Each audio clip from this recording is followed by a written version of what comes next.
Inkosi yati lesikudzingako. Ngiyakubingelela mbukele emsakado eSwatini TV. Thembiso Mbuyiso yakubingelela. Sehlelo lakho lothandzako lithini libandla. Hlelo ngembukeli ngiba nabo abantu abadzala ebo babafundisi bese ke ba lesihloko mbukeli siyasitsingitsa sinebantu abadzala. Inhloso yethu mbukeli ngalapha emsakadweni kwekuthi lapho ekhaya kuloku lesikhuluma ngako thina ngalapha usitakale wena. Solo kwembukeli ke sikhuluma sanje indzaba la kusukela evikini leliphelile indzaba yekubulawa kwabantwana evele eMaswati lokubonakala ke ungathi kuyanza kakhulu. Angihambi ngedwana ke mbukeli ngihamba nabo abantu abadzala benginabo evikini leliphelile. Eceleni kwami ukhona Dr. Alex wakankhambule usuka lapha ebandleni lase Gatekeepers Assemblies lilapha elangeni. Mlomdzala kahamba edwana uhamba na Dr. N wakathwala usuka lapha eNgwane Park ebandleni lase Alliance. Thathe lethuba ke ngicela ngawe Msuthu nguvusele baba. Sivusele Mbuyisa, sivusele babukele emakhaya, sikuvusele nawe mfundisi Thwala. Siyabonga kakhulu ukuphinza sibuye kuleli hlelo elimnanzi kangaka lithini libandla. Haleluya. Ngiyacela ukuvusela Dr. Sivusele Mbuyisa, sivusele umfundisi Msuthu, sivusele nembukele ekhaya. Sikhona ehlelweni lithini libandla. Haleluya. Amen. Mhlambe mbukeli sisangena nje ehlelweni kungaba nje just a quick recap lesikhulume ngako evikini leliphelile. Abantu labadzala ke bavetile nje tinengi kakhulu but nje lebagcine ngako bakhuluma ngako bakhulumile kwekuthi kubalekile kwekuthi silibandla asithandazele phela live asibathandazele bantwana ngoba abantwana balikusasa lethu. Ukwabekisa umfundisi evikini leliphelile wathi bantwana bafana ne-extension le connector from this generation to another generation. Kwethu nje babukeli kubenda abantwana babe safe ngaso sonke isikhathi ngoma bangumliba lo yembili ngaphandle kwebantwana sitobabete sive kusasa. Ngakho abantwana kubalekile ke ukuthi sibagcine baphephile njengoba nathi sifike la sikhona khona kwaba khona abantu labasenda ukuthi hayi labantu laba abanakekeleke safika ke kuloku lesingiko sikuthandzile ke mbukeli lokho nalokunye ke bakuvetile abantu labadzala kwekuthi abantwana asibakhuthateni kwekuthi abahambe ngawo ema groups nabaya khona etikolweni singabalahleli nje abantwana sithi awu hamba wena uhambe kanti bahamba enzaweni letimahlathi batawugcine bathola tona tiniswela boya. Sesingena kiyo ke indzaba lamuhla ke Dr. Thwala ngiyacela ke sikhulume ngayo nje mhlambe lebangekho evikini leliphelile umbukeli endzabeni yokuthi ingabe vele labantwana babulawelani labantwana mhlambe nje singaphindze sikuphinze Dr. kwekuthi ingabe is it for kuthwala noma kwendakalani vele kunayi process nayi lesiyibona yendeka kakhulu evende eMaswati wabekisile umfundisi wathi lamuhla kuvela kakhulu kubonakala ngathi kuvela kakhulu indzaba ya social media. Yes. Asibonge Mbuyisa, sibonge mfundisi, sibonge mbukele ekhaya. Sibukile indzaba evikini eliphelile ukuthi lokunye lokusenda lokuthi labantwana balahleke ukuthi bangendiwa abantwana umhlatshelo. Umhlatshelo kwekuthi kufe umuntu esikhundleni sakho. Ngaba ukuthi ufuna emandla kuye, ufuna tinhlanhla kuye, ufuna impumelelo. Sathi ke noma singasho ukuthi labantwana bendiwa emhlatshelo kodwa lendlela labafa ngayo lendlela labatholakala ngayo siyabona bo social media kuvelile ukuthi kunemntwana kutholakala nje kubekwe inhloko umtimba utholakala uyalenga njengemtimba wesilwane. So ke uyakubuka lokuthi kunenhloso la kunjalo kuyasetshenzwa ngoba lamtimba lena letholakele kukhanya ukuthi lamaphathi alomtimba usatholakala lamanye amaphathi. So ngiko ke lokuthi ke kungendeka kube kwentiwa lemihlatshelo kanti sithi ke lemihlatshelo le kanje uNkulunkulu uphambene nayo siyayikhuta njengebantwana baNkulunkulu njengema citizens elive lokuthi noma ivela lendzaba emhlatshelo sithi nje kancane kulendzaba emhlatshelo lapha iBhayibhelini kunjalo kuyavela lokuthi labanye basebenzisa le Bible for their own benefit ikakhulu nje endzabeni ya Abraham Genesis 22 uthi uNkulunkulu kuAbrahama ngiphele ndodzana yakho thatha le ndodzana uyoyenda umhlatshelo kanti lapho ufuna sibukele njongo ukuthi uNkulunkulu abemthesta Abrahama ukuthi umthandza kanganani kangobe angaze anikele ngemntwana wakhe andike sikunake lokuthi lo Isaac akazange abulawe phela lokuthi nje uNkulunkulu bese uveta imvu usho kona lokho ukuthi akafanele kubulawe umuntu ngoba nasilwane uNkulunkulu lasasiveta ngoba ingadi yemuntu iyakhuluma uNkulunkulu ukhuluma kuKhayini akabulala umnakabo Abel noma bese kubantu labadzala but icontext yethu labantwana amen sithi ke uthi ke uNkulunkulu lapha kuKhayini ingadi yemnakenu iyakhuluma so ke la kulama sacrifices nawufunza ngalama sacrifices vele kuthiwa lengadi imgcoka nakakhala konje lo mntwana ukhala lamadimoni akutshela lokuthi ukhala on your behalf ngala magama uyakukhalela ukhala on your behalf ngakho ke wena nakakhala lo mntrafa wena ke uthola letibusiso uthola konke lokuhle lokukhona kulomuntu uNkulunkulu ke is against that ngoba la kuAbraham manje uyayiveta imfu na yena lo Khayini nangibekisa ngaKhayini lithi iBhayibheli uNkulunkulu wambeka liphawu uKhayini noma abulala umnaka wathi lo uyawubulala Khayini nalo licala kuye lo kabulala umnakabo so ke sithi lenzabe ema sacrifices bekunene ayisiyo Jesu sengumhlatshelo lo ngiwona wona ngani naletlwana kusafanele itibulawe kwadona how much more ke umntwana how much more nje kukhipha umphefumulo God is against ekukhipha kwemphefumulo noma ngawonile amen cha ngiyabonga kakhulu dokotela indzaba velele cishe ngathi ibhlungu kakhulu yes ngiyafisa ke lapha dokotela ukuthi mhlambe sike sibukele ukuthi lababulali balabantwana mhlambe sitawuvumelana dokotela lokuthi ababulali wonke umntwana ukwakhuluma ngendzaba yepower wakhuluma ngelikusasa lemuntu bayabapopola endabantwana before bababulale bakhona indaba sportako nje ukuthi hey ungathi wena unelikusasa lelihle wena ungathi unetinhlanhla wena babese ke bathi hayi sibamba nawo ya ngithe last week umntwana ufana nemvilopho levaliwe until it opens ngilesikhathi ubona ukuthi beka ngabekisa ukuthi itolo bongacabanga kude bekacabanga ukuthi ungake ube ku national TV but lamhla ku national TV bantu bayamanga athi mbuyisa lo mfana wambuyisa uyakubonga kunaki ngoba itolo bowudlala lapha elitsakeni nyalo so influence abantu so thinza abantu ngule potential leyo levalelwe kumuntu ebengabona ya umuntu ufana neseed ya umuntu ufana nenhlanyelo because uthi nakatalwa nayiqhuma awathi ukuthi lesihlahla sitabanganani netithelo titawubanganani so first of all umuntu nakatalwa utalwa afumbethe kunjalo baba utalwa afumbethe kwesibili umuntu nakatalwa asesemncane nje labantwana abancane lokukhanya ukuthi ngibo labantu labaganga ngapho baneliphawu lolumgcoka la kubo le innocence no okay lokuthi many times kube ngemantfombatane ukuthi basengaka angisibantu naba engage ku sexual intercourse kuhlangana lo moya wabo uba polluted okay lokusho ukuthi lokula kulomuntu lo kube sesekuba kulomuntu 1 Corinthians 3 na 6 ukhuluma uthi lo hlangana nemuntu lo nengwadla ngithi ngikhuluma isiswati lo hlangana nengwadla uthi naye ubese soba ngumtimba munye nalengwadla that's why ikhulunywa ngalento yabo soulmate mbukele ekhaya ke uyadivela ke lapha kubantu labadzala kwekuthi bayasifundisa nje siseve semaswati etintweni letinengi ngalendzaba leti tekufa kwabantwana siyakholwa mbukeli ukuthi kukhona nawo lokutholako lapho ekhaya siyabuya hlala nathi ungahambi mbukeli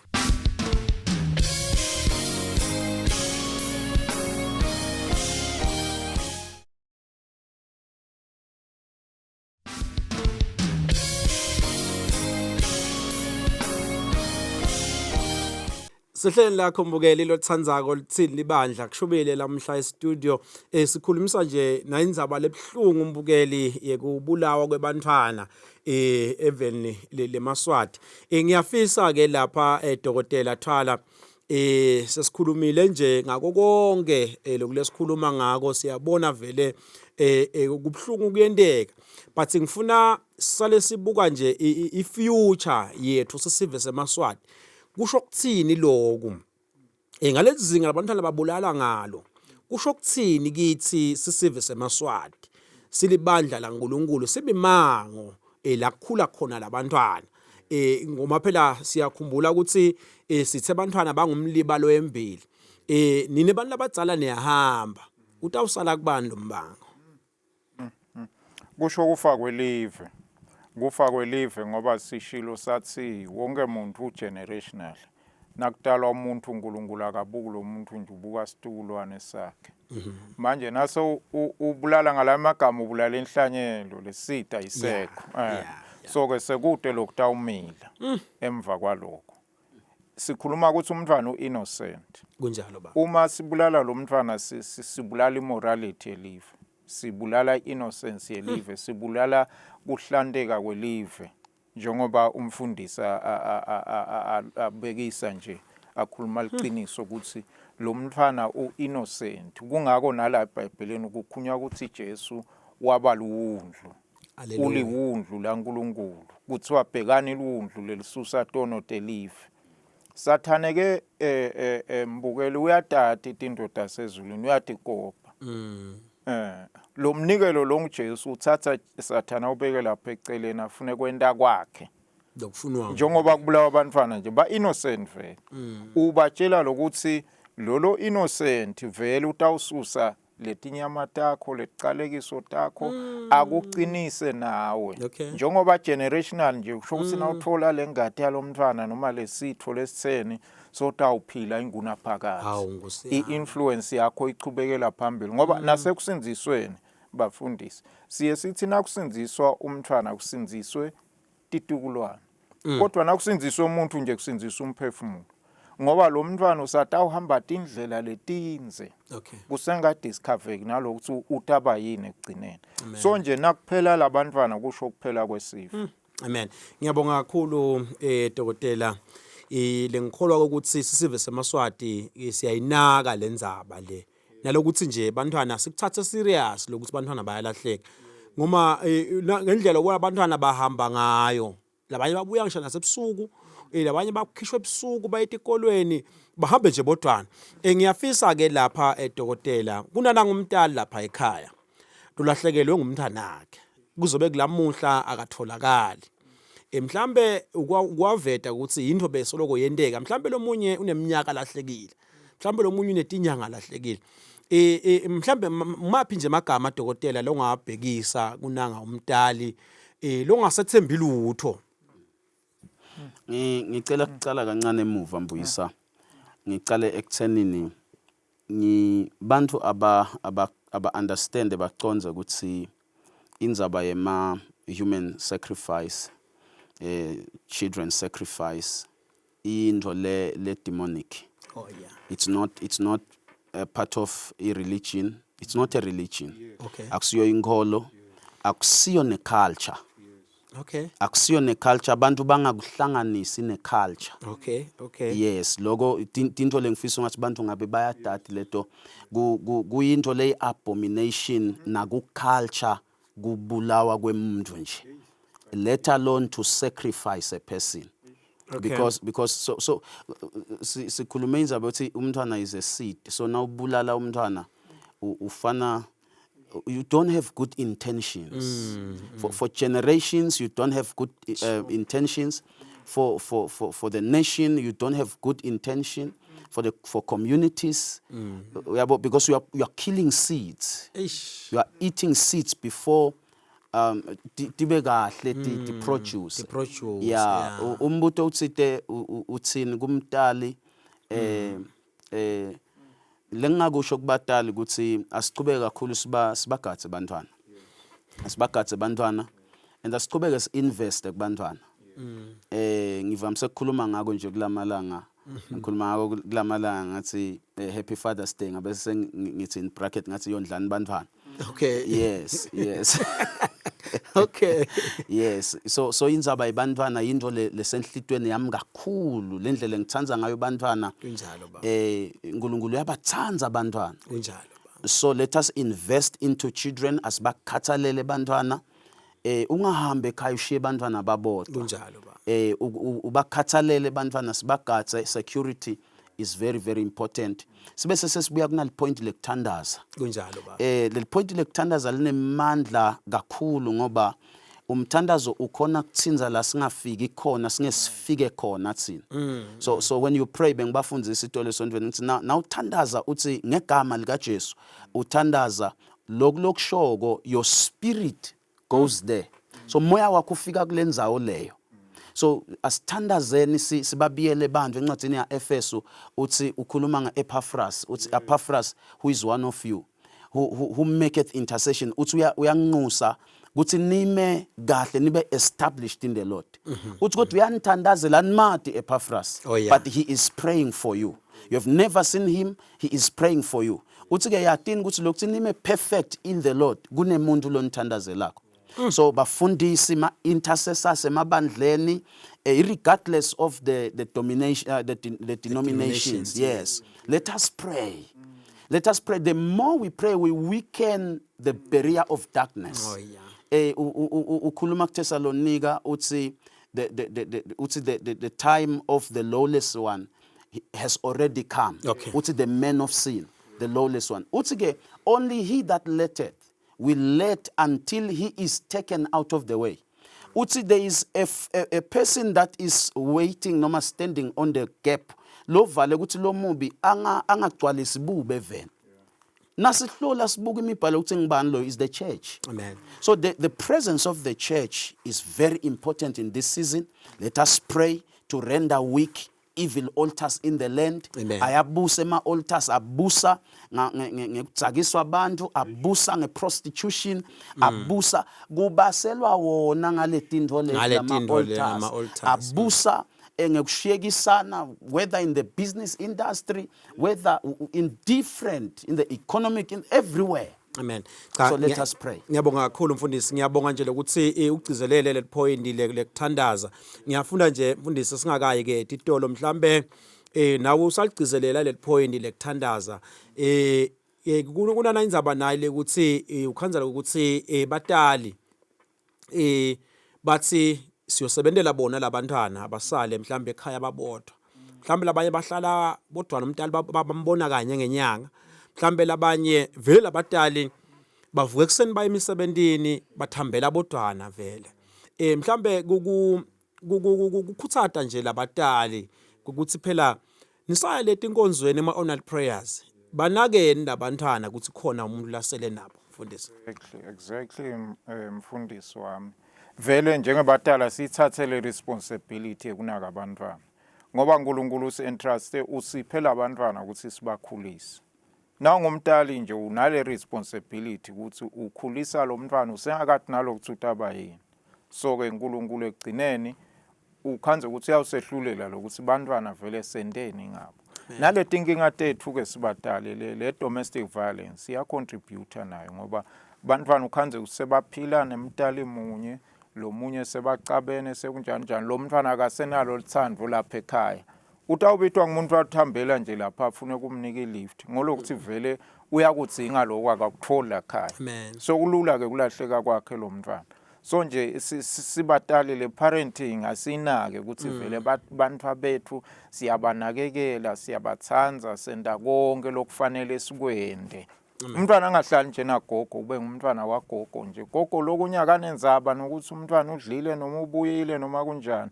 So asisho ukuthi kulokunengi kwenteka but sikhuluma lokuthi njengemntali ufuna ukuthi nginake ukuthi umntwana ubuya nini esikolweni uhamba nini esikolweni. Sibonge ke ama community bafundisi lamanye ama communities wabonila sukuma emaphoyisa emangu ukhanze ukuthi abapheketela abantu bantwana baphinze bababuyisa nalokwa kodwa nje ke lokumchoka vele ngithi sibatali nathi silibandla kube khona lesikwendako kubanaka labantwana. Amen. Ngiyabonga kakhulu mfundisi. Mbukele ekhaya ke uyativela ke kubantu labadzala. Kuhlupha sona nje isikhathi mbukeli ukuthi isikhathi sethu akusiso lesitse kakhulu. Siyabuya ke mbukele Jacqueline Titolo nasibuya ke Titolo siyabe sibuka nje ukuthi ngabe vele yini irole yelibandla kunasimo lesibhekene naso silive leMaswati. Siyabuya mbukele Jacqueline Titolo hlala nathi ngohambe.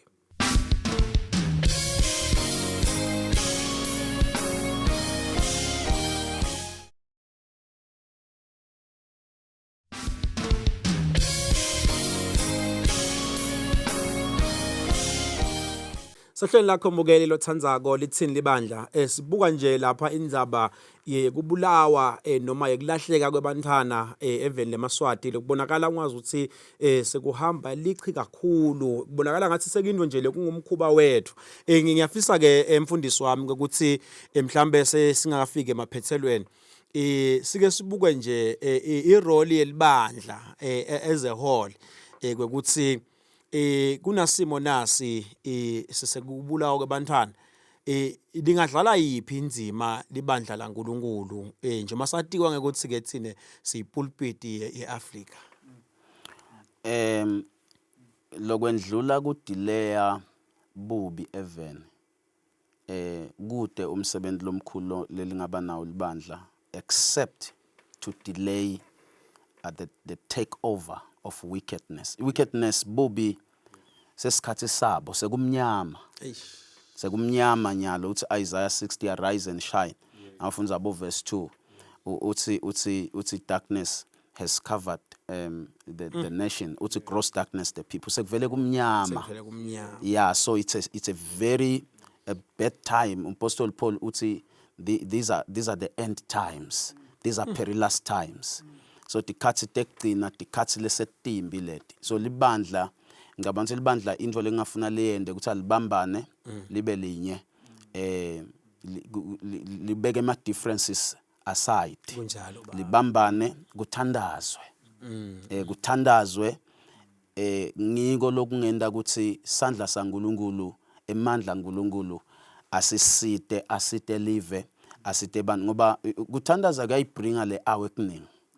Yeah, kuyakuletha kukhweshisa loludwadwasi khweshisa loludwadwasi kube seke sekuba khona nale knowledge lokuthi abantu baqhubeke bafundziswe ngaNkulunkulu bafundzise nange importance yaletinto ngoba lokubanga lokuthi bantu mbuyisa baze babalekele kuma practices of darkness ukuthi we have led ngengakusho isikhathi lesineke my interviews we have led a nation, a spiritual or a church without power. So laba bantu baze bathi nabafuna ipower bafuna kuba ngiloko bafuna kuba ngiloko bagcine sebabalekela aside because there is no power kune theory ngathi masonto saguquke nawo sayi society. Okay, akabambane masonto kubiyela umlilo la ekhathe esontweni akube nemlilo kungafani ne-society kungafani nenhlangano yekulwa yetikhundla yalokho kube yinto yemandla yemlilo umuntu angacabanga ukuthi ngifuna emandla fanele ngiyo outsourcer and that's when people meet the evil deities. Okay, labe sesa require the blood of people for sacrifice which is uncalled for. Amen. So a strong warning to even to the people labenda lento ungakathathi mbuyisa, let people stop this because if the church comes together and pray libandla lihlangana lithandaza liqalekise lesendeko lesi. okay, Whatever the people are doing will not work. Because sebenda into leseyiqalekisiwe sesibambe lo moya sabamba le atmosphere sakhuluma siqalekiso kulama practices lawo it will not work. Amen. We just have to be together. Maye ngiyabonga mfundisi lokwekhuta nje lo moya mhlawumbe mfundisi dokotela lapha nisekhuta nje lemimoya kufike nathi into nathi la kwafika kwathiwa thathani lento ayinabungodi ngiyakubuka nje ukuthi kuthena kufika la kubo social media kuphinde kulahleka kakhulu nalabantwana mhlawumbe kukwekhuta nje lo moya lona kulabantu labathwalako ngoma ngiyakholwa lokuthi lapha imali kakhulu Imali, ushilo umfundisi wathi imali nelokhana nepower mhlambe kube khuda nje dokotela. Siyakwekhutha ngemoya locinile ebafundisi. Emandla onke uNkulunkulu mnini mandla onke. Nje asakhuluma umfundisi uvukana indzaba emhlatshelo ya Elijah kumakhosi ecala I think sahluko 18. Lapho akwathiwa ake sekuvele uNkulunkulu onguye. Baprofeti babhali bazama baze batisika ngematshe nakula kwentikako nje kubulala ngabantwana. Kodwa uNkulunkulu wangaveli. Until inceke yaNkulunkulu yema yathi ngima nje utawuvela lo uNkulunkulu and kutakwatiwa nekuthi mina ngingumprofeti waNkulunkulu. I'm a man of God. Yeah. That is the position of the church nje ngicizelela lokuthi njengelibandla silahlekelwe ngile prophetic voice. I prophetic voice ngileli phimbo lelitawukhomba ukuthi this is wrong. Likusho ngemandla futhi kube ne-effect. Nakuthiwe nje nawenda lokhu ngeke uphumelele. Sisho njalo ke nje sithi labenda balobubi lobu. Number 1 batawuphumela ebaleni, batawubanjwa. Number 2 angeke kusebende. Libandla liyathandaza. Siyamethemba uNkulunkulu. God is going to prove himself. Lokwendako akakuyekela. Lobe cabanga kwenda angasakwenda. Sale nje vela yekela ngoba ngeke kusasebenda. Amen. Ngicela uvalelise mfundisi wami. Siyabonga mfundisi sibuhlungu singabashayeli batali ngemuva labo lavele sebalahlekelwe bantwana sinani maswati akithi singete safike etindzaweni tonke kodwa siyamethemba uNkulunkulu uyafinyelela futhi uyakuva lokukhala kwalabantwana.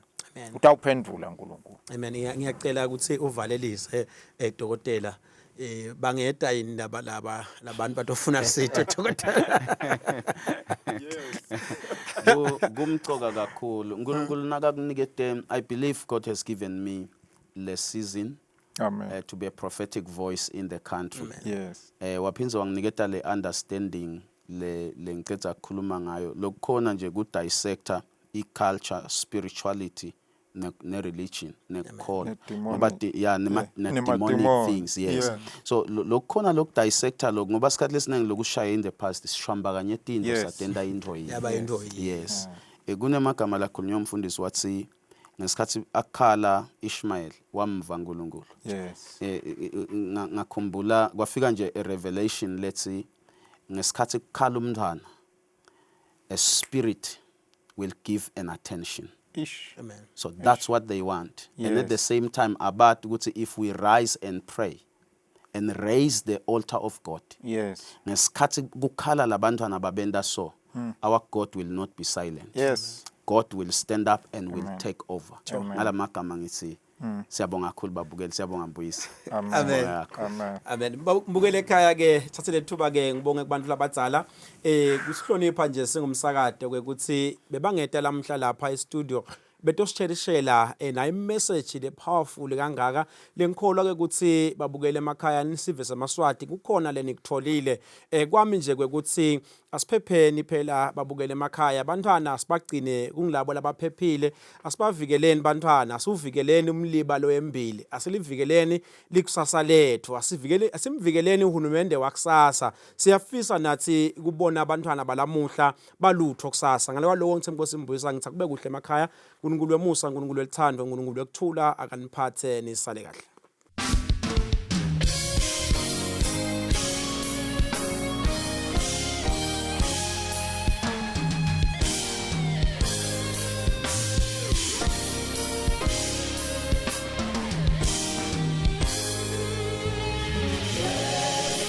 Siyakubiza ngonyama sithi Jesuke